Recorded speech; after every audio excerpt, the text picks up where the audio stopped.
Imagine logging into a terminal, and instead of querying a database, you actually query the planet. Welcome to today's deep dive into a pretty massive 2026 report on GeoAI. Yeah, it's a completely wild report. It really is. Our mission today is to explore what they call a terminal inflection point in spatial intelligence. We are moving past, just classifying pixels on a screen. Right, we are starting to have actual conversations with the Earth. Exactly. It's a total architectural redefinition of how humans and machines understand geography.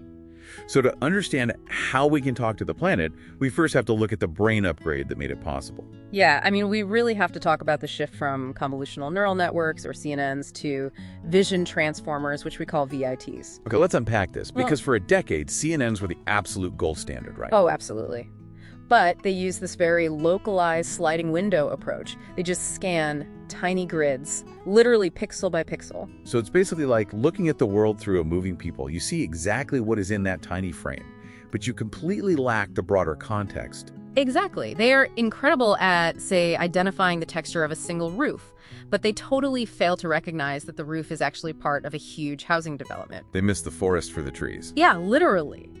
But vision transformers, or VITs, use a self-attention mechanism instead. So rather than a sliding peephole, a VIT divides a satellite image into interrelated patches and processes them all simultaneously. Wait, all at once? Yeah, all at once. It grasps the macro-level global context of the landscape instantly, right from the very first layer of computation. Okay, so because VITs can see that big picture, the report says we can translate physical geography into searchable mathematics. They call it spatial retrieval augmented generation. Right, spatial RAG. The raw geography basically gets compressed into 768-dimensional vector embeddings inside this mathematical structure called a latent space. Okay, but I have to push back here for a second. Turning a physical forest into a 768-dimensional math problem sounds incredibly abstract.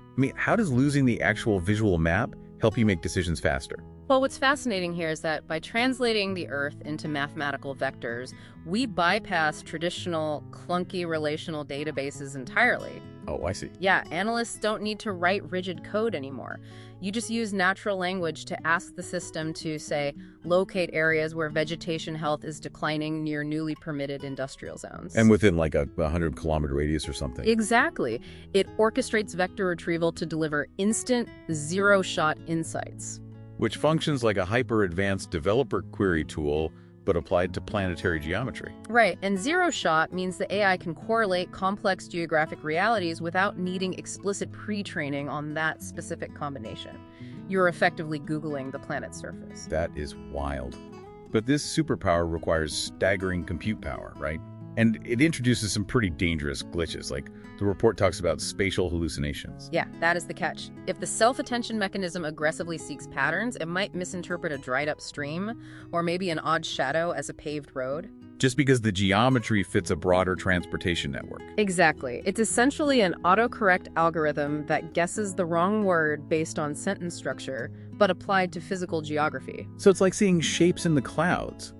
But an AI misallocating millions in urban infrastructure funding based on a miraged road would be disastrous. Oh, completely disastrous. The AI is just trying to complete a pattern using only visual data. That is why the industry is deploying native mitigation frameworks like HALP. Right, the HALP framework cross-references topological logic natively to catch those impossibilities, like a road running vertically up a cliff. Yeah, it catches them before they generate an output. But to truly fix the visual blind spots, we need non-visual data. Which naturally leads us to the hardware revolution happening in orbit. The report outlines Indian space tech companies, like Pixel, deploying satellites with 135-band hyperspectral imaging. Right, they're detecting chemical and biological signatures now, not just visual shapes. The AI actually knows a line is a dried-up stream. Because it detects the chemical signature of dry soil. So that prevents the hallucination entirely. Exactly. But capturing 135 bands of hyperspectral data creates absolutely massive files. Beaming all that heavy data down to Earth is hitting hard bandwidth limits. So if we connect this to the bigger picture, ISRO, the Indian Space Research Organization, is proposing a radical solution: orbital data centers. Wait, so instead of sending massive images down, they process the hyperspectral data at the edge, literally up in orbit. Yeah, they compress the images into those 768 dimensional vectors in space, and then only beam down the lightweight math. That is unbelievable. I mean, the GIS workforce must be evolving so fast from manual pixel pushers to AI orchestrators.